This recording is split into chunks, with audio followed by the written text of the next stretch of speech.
Hello and welcome to today's event, Igniting CX Through Outstanding EX. My name is April Critchlow and I'm the CMO of Centrical and your host for today's event. Before we begin today, I'd like to say thank you for taking time out of your busy schedule for what I know will be an inspiring and insightful event. We have a really exciting lineup with us today. Shep Hyken, customer service and experience expert and chief amazement officer of Shepherd Presentations with us. And as well, Centrical customer Sean Hammerle, chief operating officer and partner of OnQ.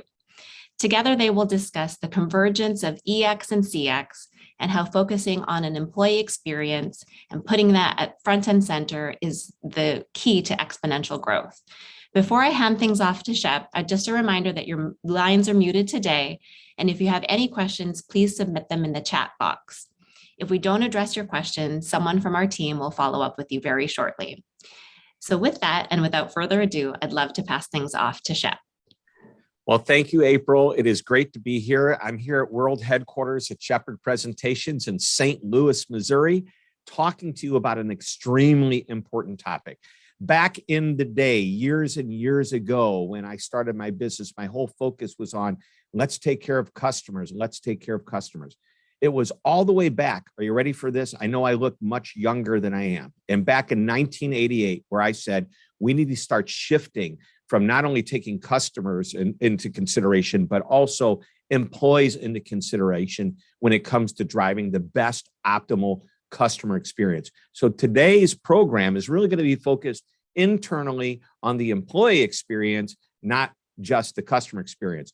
And we'll get into why I believe there's a definitive tie-in between the two of them, so much so that you can't do one without the other. So with that in mind, let me dive into a really cool concept. I wrote about this in my book, The Amazement Revolution.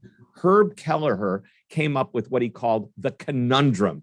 And the conundrum was, and by the way, Herb Kelleher is the former chairman, first CEO, president, et cetera, of Southwest Airlines, recognized as one of the most profitable and most successful airlines in the entire airline industry, and very well known for the emphasis they have on customer service.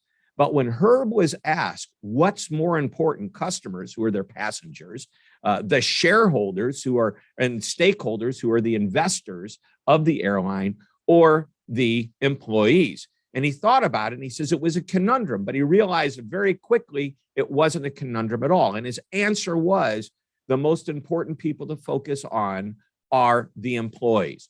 Why? Simple. If we take care of our employees and they're happy, they become better engaged with the airline and the passengers. They're going to make the passengers happy. And the result of making the passengers happy is that they're going to come and fly again and again and again on that airline, which guess what? Is going to make those stakeholders and their shareholders very, very happy. And in Herb's exact words it wasn't a conundrum at all. So I think that's a great setup for what we're going to be talking about today, which leads us to my next really important concept, and it's really simple. What's happening on the inside of an organization is being felt on the outside by the customers. If you are not taking care of your people internally, it is going to be very difficult for them to want to move forward to take care of the customer in a way that you expect them to take care of them. So in other words, incongruent behavior on the inside, leaders treating employees poorly, not giving them opportunities for growth, promotion, making them feel good about their jobs. And we're going to be talking about all of this in just a few minutes.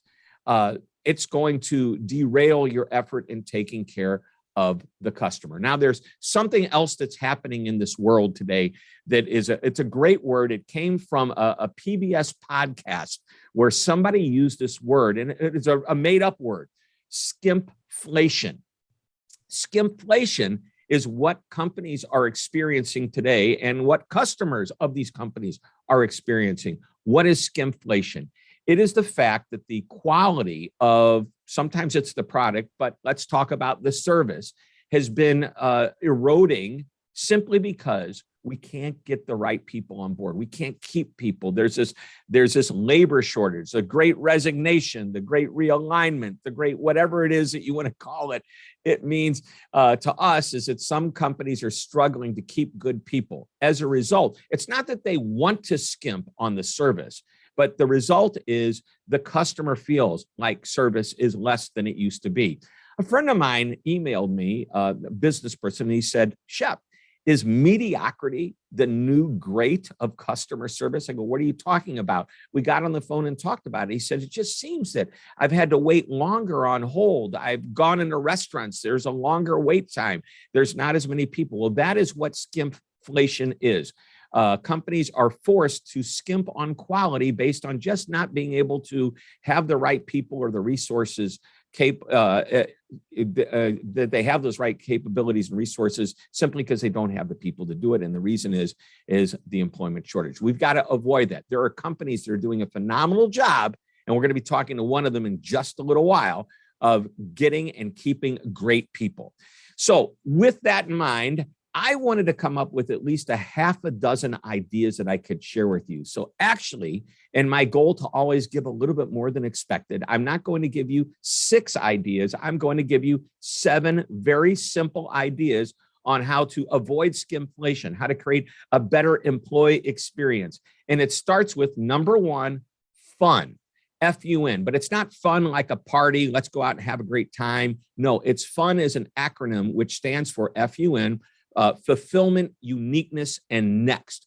So I started when I was writing a particular book. I interviewed a gentleman named Brian Keeley, who is, and he may be retired this year by now, but he was the CEO, president of Baptist Health South, which is a healthcare system in Southern Florida. And his goal was to create an employment experience that he referred to as destination employment, meaning when you came to work at his healthcare system, you would never want to leave and go work anywhere else. And how did he do that? I came up with this acronym, FUN. He created fulfillment, uniqueness, and next. And let me tell you what this means. Fulfillment. Are the people who are working for you fulfilled in their jobs? Do you have the right people in the right job? Do they love what they're doing? And do they appreciate the way the boss takes care of them? In other words, do they appreciate the appreciation they get? And as a result, they're fulfilled just by the role in which they have. They're proud of it. They like it. You is uniqueness. Is there a unique talent, a unique skill that an employee has that you can exploit, let them do in a very simplistic nature, especially in the support center world? It might be, hey, this person speaks a language that every once in a while we have a customer that's from this part of the world. And wouldn't it be great if we could route that customer to this particular person who can fluently speak with them? That's a unique talent that maybe other people on your team might not have. I was doing business with a hotel chain, and there was an employee that had been in that hotel as a server at their restaurant for 20 plus years. And I asked, why do you stay? He goes, I love it here. And I go, tell me what you love. He goes, well, obviously I enjoy waiting tables and serving our customers. But he went on to say he has this skill that he loves, and it's videography. He loves creating videos. And when the hotel manager found out about it, the manager said, hey, once a month, would you create a video that we can put on our website? This guy loves that he was asked this question and given this responsibility. And yeah, he's paid a little bit for it because it's part of his, what he gets paid by the hour. But it's just a piece of his job that he loves so much that makes everything so much better. It's his unique skill being exploited. And N stands for next, which is, are we excited about what's coming up next? Is there a new product launch? Is there a new software we're using and we're going to start implementing? Or are we just such a great place to work for that our employees look forward to the next day coming back to work? So fun, fulfillment, uniqueness, and next, powerful concept. Number 2, and I have this 6-step process for creating a customer-focused culture, and you're going to get some of this as I run through my 7 ideas here. But one of the really important concepts is that leadership must be a role model. In other words, as a leader, we must demonstrate exactly how we want others to act and behave. I use the example of Walt Disney. When he was alive, he would go to Disneyland. And as he walked through the park, the employees of Disneyland, referred to as cast members, would say, "Oh, there's Mr. Disney. I wonder what he's going to do. I wonder if he's going to come and talk to us. Let's watch him." And they watched and noticed his behavior. And he did something pretty cool. He would see a piece of paper on the ground and he would bend over, pick it up, and throw it away. Now, that is a small little idea, a small little action, if you will, that people noticed. And Mr. Disney referred to this as stooping to excellence, meaning he stooped down to pick up this piece of paper, this piece of trash. And he said, if I don't do that, everybody's going to notice and they're going to emulate my behavior. I've got to act the way I want others to act. Hence, he was an ultimate role model. Number 3 is to practice the golden rule. Actually, the employee golden rule. The employee golden rule is simply to treat employees the way you want customers treated. The original golden rule, do unto others as you would want done unto yourself. This is a little different. By doing this for employees, you're treating employees the way you would want them to treat a customer. Very powerful concept. As leaders, we can't pull people into a back room, scream at them, and then say, now go out there and take care of the customer and be nice and be friendly. And they walk out demoralized. And might as well basically tell them the beatings aren't going to stop until your morale gets better. So as you are a role model, recognize that your behavior, not just in your actions and what you do, but in the actions and the way you treat people, are the way employees are going to treat their customers. Number 4, I love this one. Act like a leader. You want to, and we're going to get to empowerment is number 5, but it's kind of tied into empowerment. It's a great setup, is you want to empower your people to act as if they're a leader. Act like, I actually call it the ownership mentality. And I love to tell the story about a gentleman named Clark, who's about 18 years old. By now, he's a little bit older, but when I met him, he was 18. He worked at a pizza restaurant in near Vail, Colorado during the ski season. And I was doing a speech. He came up to me afterward and he said, I love the ideas on customer service that you have. I want to tell you something that happened to me just last night at a restaurant. What's that? He said that one of the guests asked if he was the owner of the restaurant. Now, this is an 18-year-old kid. He might have looked a little bit older. I don't know if he looked old enough to own the restaurant. And he beamed with pride when he found out why. And he told me that he asked, why do you think that? And the guest said, well, you are taking such great care of us. I thought, wow, this must be the owner or the owner's son. So this is what his goal was.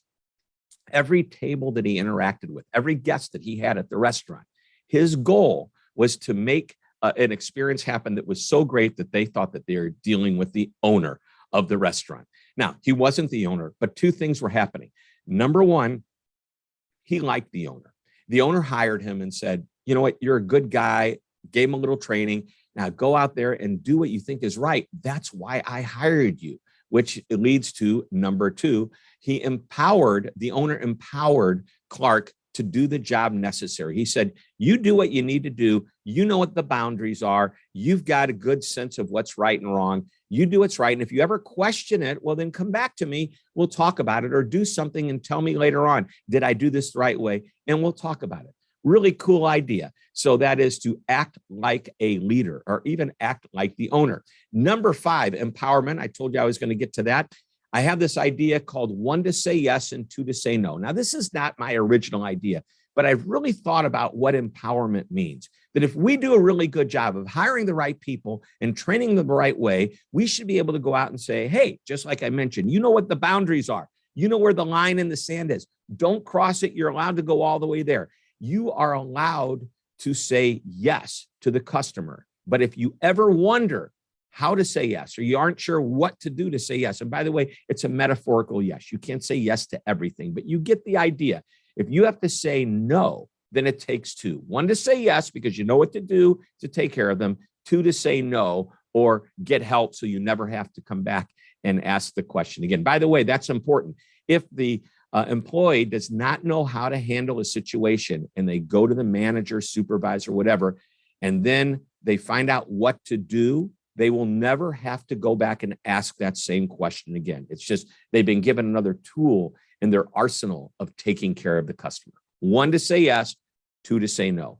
Number 6 is instead of having a voice of the customer program, cross out that C and change it to an E. Do a voice of the employee program. Every once in a while, survey employees anonymously if you want, or you can do something as formal as bringing groups together and having kind of a focus group. But find out, are we doing a good job managing our people? Let's get them to give us the feedback we need so that we can give them what they need to do the best job possible. And treat them in such a way, maybe they have ideas that, hey, this software program you just implemented, it's really cumbersome. We need to make it easier, strip it down. It's creating a bad experience for the customer, probably because it's creating a bad experience for the employee. So voice of the employee will give you all kinds of insights and information. And finally, number 7, I love this one. I call it the moment of magic exercise. Now, my definition of a moment of magic is any interaction that you have with a customer that is better than just okay, better than average. In other words, nothing bad, nothing average or satisfactory, just a little bit better. And that could be the attitude of somebody. It could be the fact that maybe this support center rep is using the customer's name the right way, or doing a little something to make the customer feel like, okay, this is good. You don't have to go over the top. The point is what I'm saying. Anyway, a moment of magic, that's what that is. The moment of magic exercise is to ask everybody on the team to take a moment, and that's all it is. Take 2 minutes at the most. Write down in 2 or 3 sentences on an index card an example of when they created that positive experience, that moment of magic for a customer.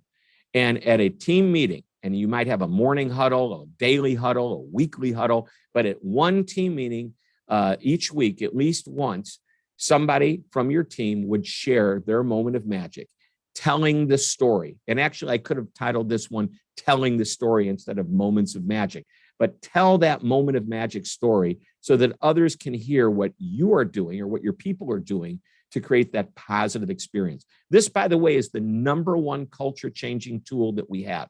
We ask our clients that every employee bring to that meeting, and it's again, small departmental group meetings, an example of a customer service experience that was positive, and then share the story. And what happens is 2 things. Over a period of time, other employees hear these other ideas. Oh, that's great. I'm going to start doing that. But most important is the employee who shares that story, who writes it down, even if they don't have a chance to share it at that meeting, they're becoming service aware, knowing I'm aware in this moment that I'm creating this experience, which is why I've thought about it. And this is the one I want to share with everybody. And when people are doing that on an ongoing basis, they're always thinking about, is this going to be the one I want to share? And they're trying to strive to create that experience that is worthy of that share. That's the moment of magic story.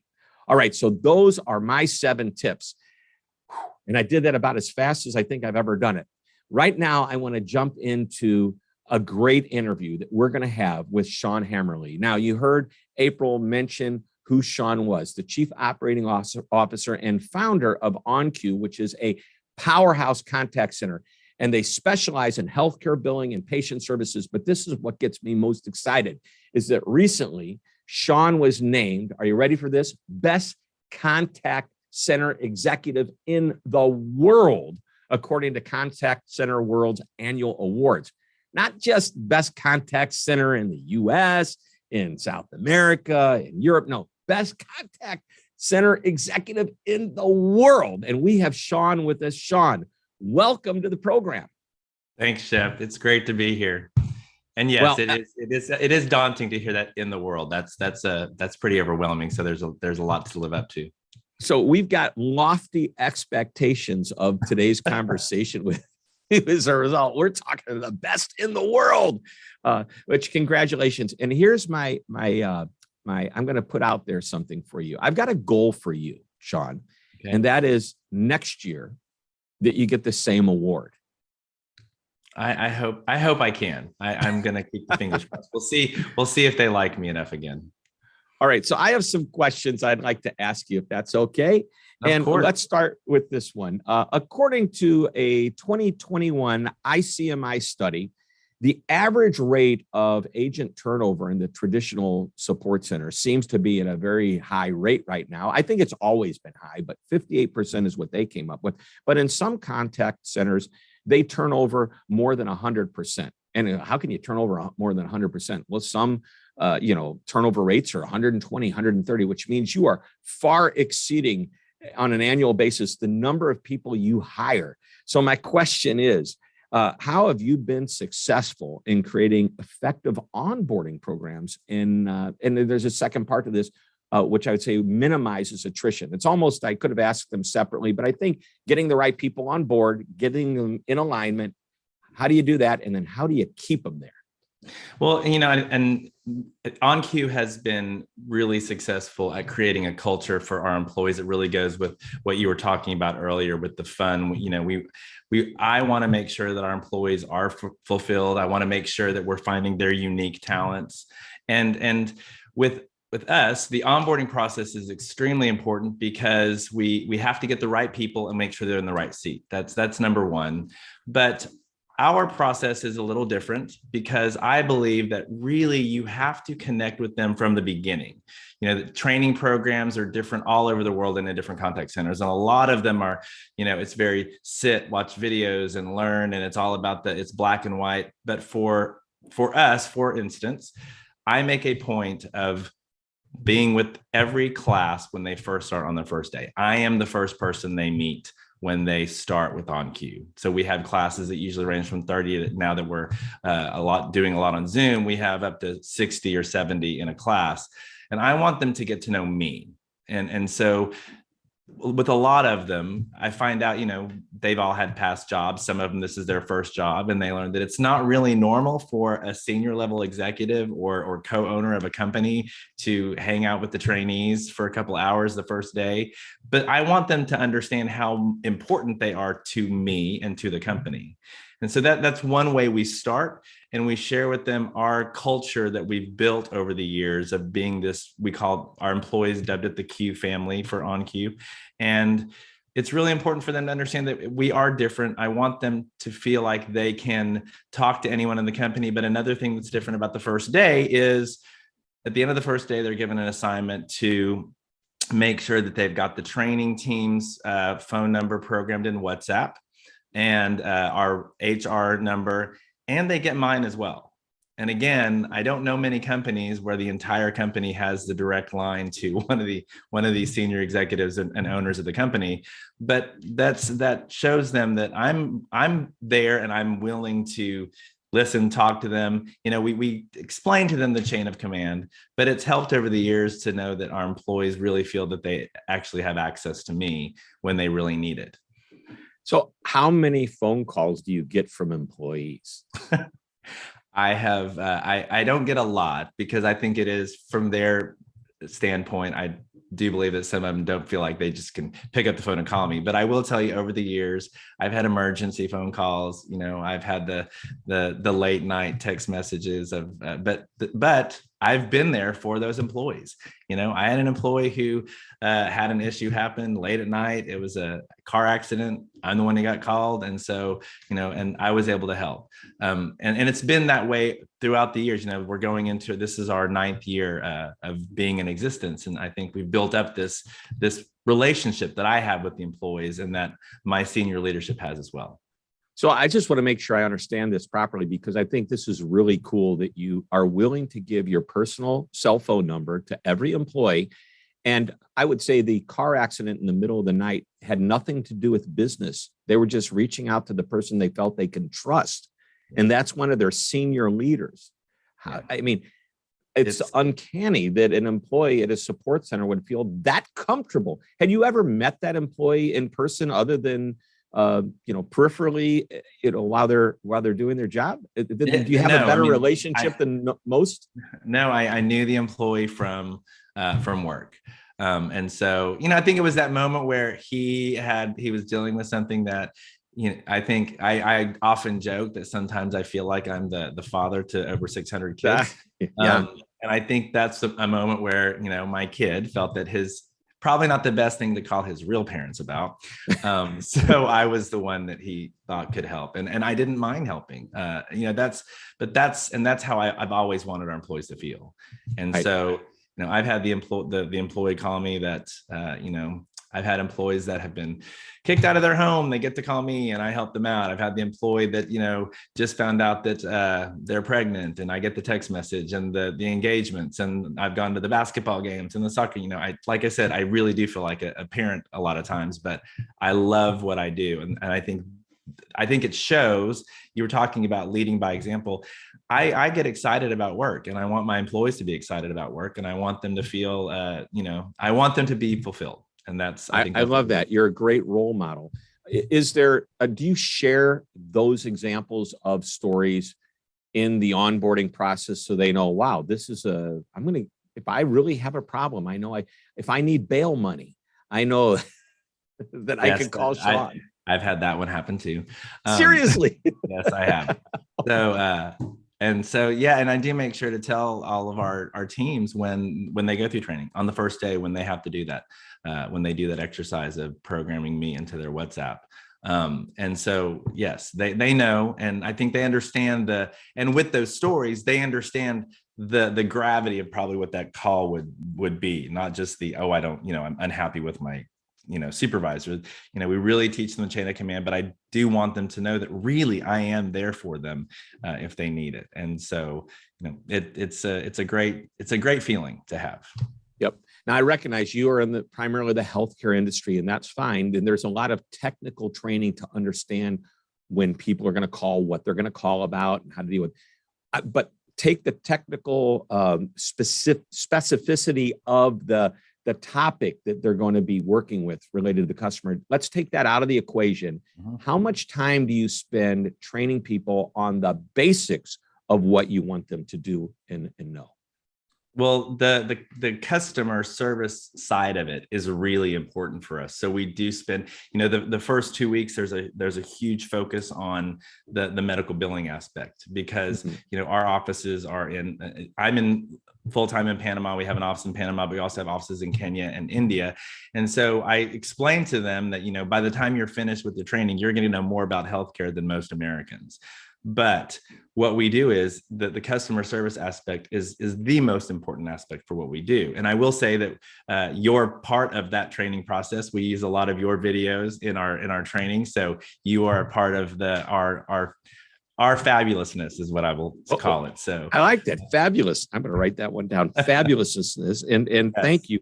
And by the way, I just want the world out there who's watching us to know that I had no idea until just before our interview, when we were getting on to do this today, that you said, oh, by the way, you should know we're using your video. So my question is, I looked up and I don't see you as a vendor. You haven't been paying me. No, I'm just kidding. There's plenty of content in the mail, Shep, that I've created on my YouTube channel for companies just like yours to use. And I encourage them to do so. If that makes them have a level of fabulousness that's higher, I'm honored and flattered. So very good. All right, let's jump to the next question. Career growth and opportunity is one of the primary reasons employees stay. And I want to know what you're doing to make people feel like there's growth and opportunity, because you have very, very little turnover. By the way, Sean, can you share with us, before you get into the answer, what's your turnover at your organization? I can tell you, it's interesting. We were just doing this. It's 37% is our attrition, and that also diminishes greatly to I have to give kudos to our Kenya office, because that is less than 1%. So, but overall for all three offices, it's 37%. 37%, which is maybe not quite half of what the industry is, but right. Far less than some of the support centers we're working with, where our clients are saying, Shep, we have almost 100% turnover. And the first thing I say is, well, let's talk about your culture, because it always goes back to that.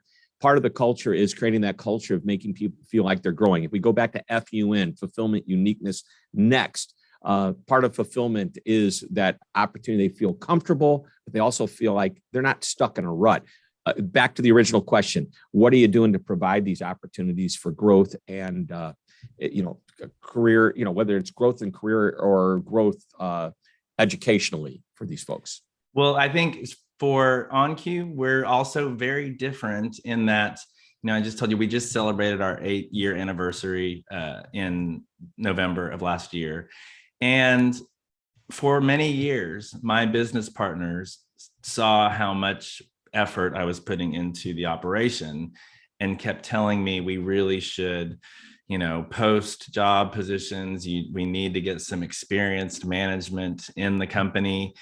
And I kept telling him just to hold on, because I really believe that I'm spending a lot of time mentoring and coaching, and I wanted to see that come to fruition. And so today, my senior leadership team of associate directors, directors, and vice presidents of the company all started as agents, walking in day one as an agent.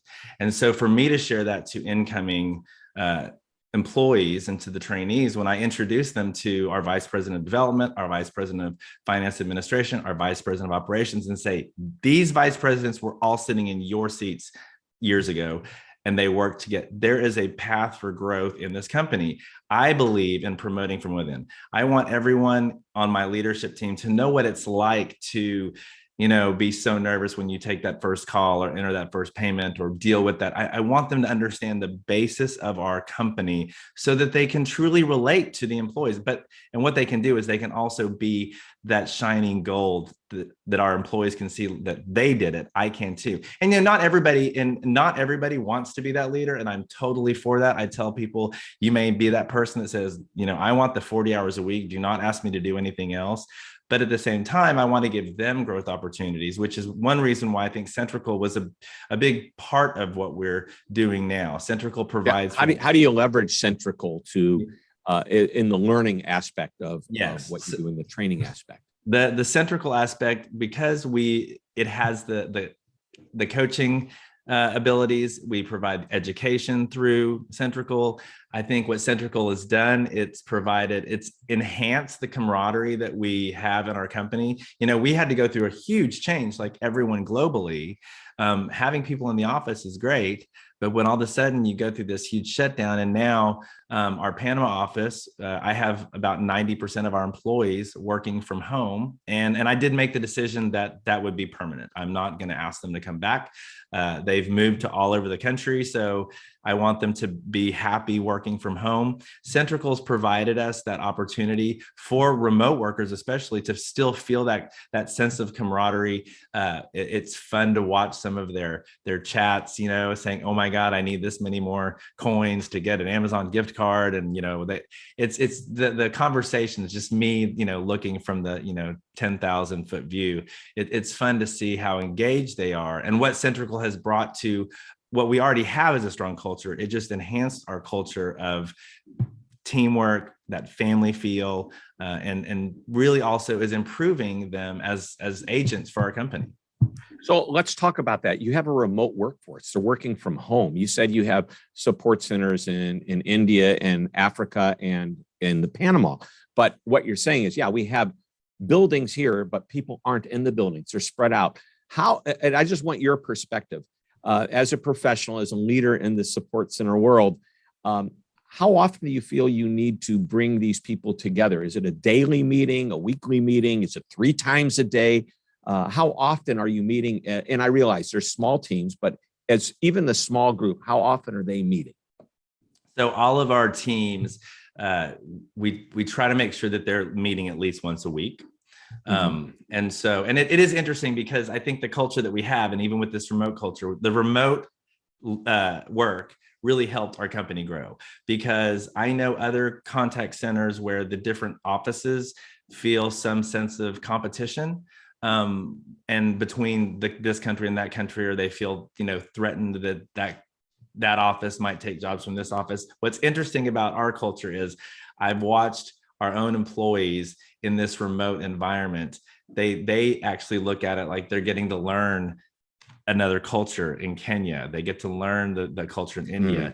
I came into a meeting with some of the Panamanian trainees, and I come in, and they say Jambo, Mr. Sean, and Jambo is hello in Swahili. And so they've been learning the language, and it's fun to see how this is working. But we do need to make sure that at least once a week, we try to make them meet. I've really stressed to our managers that they need to take a couple of minutes, and it has to be scheduled, that they just need to touch base. One of the requirements that I have as we've grown is that every employee has a camera. And so for us, every meeting, you are required to have your camera on. But at the same time, I can tell you, I've also balanced that because remote work, I did a lot of work in Myers-Briggs in a past life. And I realized that all of a sudden I saw some employees that were the best employees after a certain couple months, their numbers started going down. And employees that weren't the highest performers, their numbers were going up. And I realized, okay, this is an introvert extrovert thing going on because all the introverts are loving the fact that they don't have to go to an office and be around people. And my extroverts are thinking, oh my God, I'm at home. I need that personal energy. And so what we've done is we've kind of played on that to give them the extroverts opportunities. If it's more meetings, if it's more FaceTime on video, we provide that for them. The introverts, we let them know in meetings, we do a theme. We try to do theme meetings. So we try to dress up in the beginning, but that gets really old. So now it's just their background. We come up, what's your favorite ice cream? What's your favorite movie? And they can do their background. And so what's interesting, and I found this is really a good tool for people doing meetings and wanting to encourage their employees to participate. Those people, some people just don't like to be on camera. They don't, especially the introverts, in a meeting, when you're sitting around a meeting, no one's looking at you. But when you're on a video call, everybody can see you. So rather than have a black screen with their name on it, what I've told them is if they just cover their camera, we can see their background, whatever it is. The background's there, they're not there. So they're part of the meeting, but we're not staring at them. They don't feel like we're all, the introverts are able to really participate to their, whatever their comfort level is. And so we're encouraging people to just really find their comfort spot, whether it's in the office or remotely. And we're trying to make sure that we're in touch with them. And that leads me to another question. I know we're getting short on time, but when I was working with Centrical in the past, we've talked about the frustration and the stress that managers of the contact centers have as their teams went remote, more so in the last 2 years than before. They were struggling in the sense that it used to be, and this is a mentoring, coaching opportunity throughout the day. A manager would tap somebody on the shoulder, sit down next to them, listen in on a call, whatever. They were engaging at a very personal level. And what we were finding out is a lot of managers and supervisors were really even more stressed out than employees, these extroverts who like to be in an environment with other people. But now these managers who are used to being able to have their one-on-ones are forced to do it in a completely different way. And that's been a little bit stressful. Has that been the case for your people and your managers? No, I don't think actually it's not stressful, because what we also do is I have every week we have a managers meeting with all, and we're following the EOS structure, the entrepreneurial operating system, and so we have an L10 every week, and all of the managers participate. They really.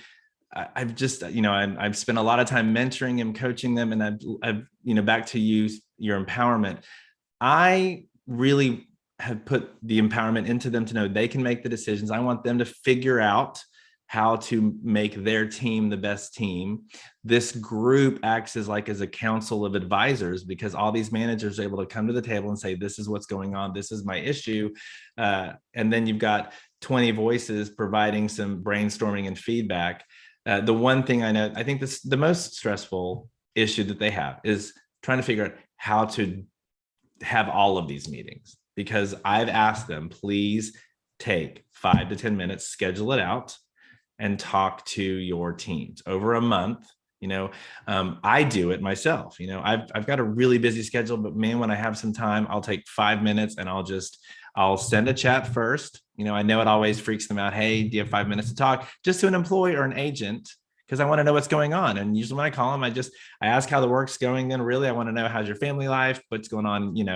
And I think that interaction is what is helping us as a company.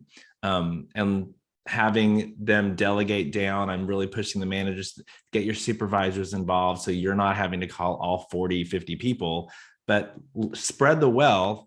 And you're learning about your team. They know that you really care. And so I don't think it's been stressful of the engagement. I think that the stress has been, they just want to make sure and it's not because it's a numbers game. They want to talk to all their employees. So, if I could just add an extra hour in the day, they could, not be as stressed about it. Yeah, even if it's just a moment or two, just to touch base.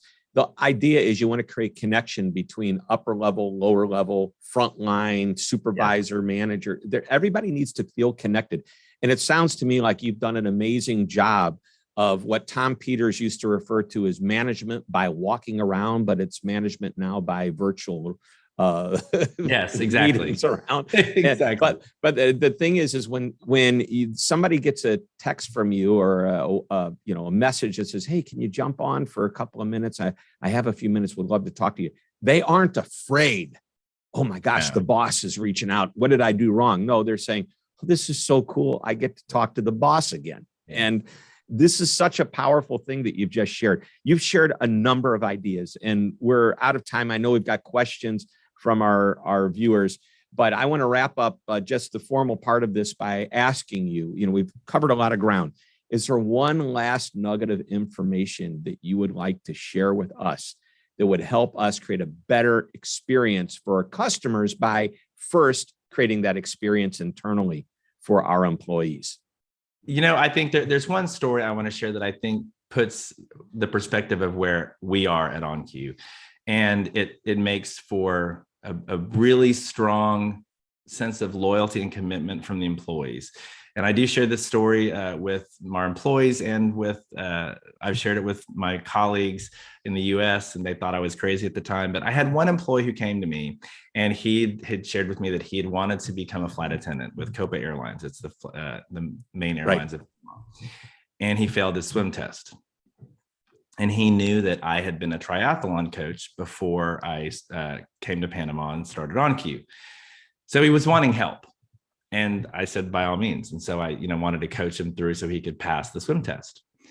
I had several of my colleagues and friends say, wait, so you helped one of your employees so that he could quit your company. And I didn't think of it that way. I thought, here's my employee coming to me wanting help with something that he's really passionate about. And I mean, God, he's 21 years old. He's going to get a chance to, travel the world. Who would say no to that? And so, but my what really resonated is our employees noticed it. And it's not that they were thinking, oh my God, I can quit my job. They were noticing that, wow, OnQ cares about us so much that they want us to be happy. And so, yes, he passed his test. He went on to be this great flight attendant. And then when the pandemic hit and Copa Airlines was grounded, he wanted to come back to work for us. And so, he did come back to work for us. He worked for us for about a year, a little over a year. And then Copa Airlines started back up, and he gave us great notice. And I think the aspect of boomerangs, we have a lot of boomerangs who, they leave and they come back. I think that's one of the biggest honors for a company, to have people want to come back and work for you.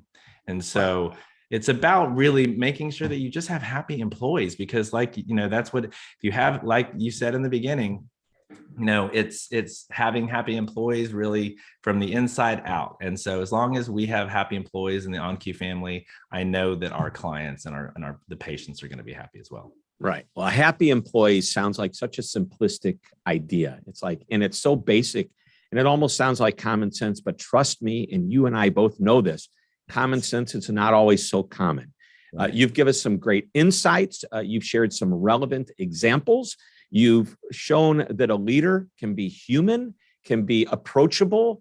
As a manager and a supervisor at that level, it doesn't matter. We need to create that experience for our employees where they feel comfortable talking to whoever their boss is, if it's the CEO, COO, or it's just, manager of a particular group.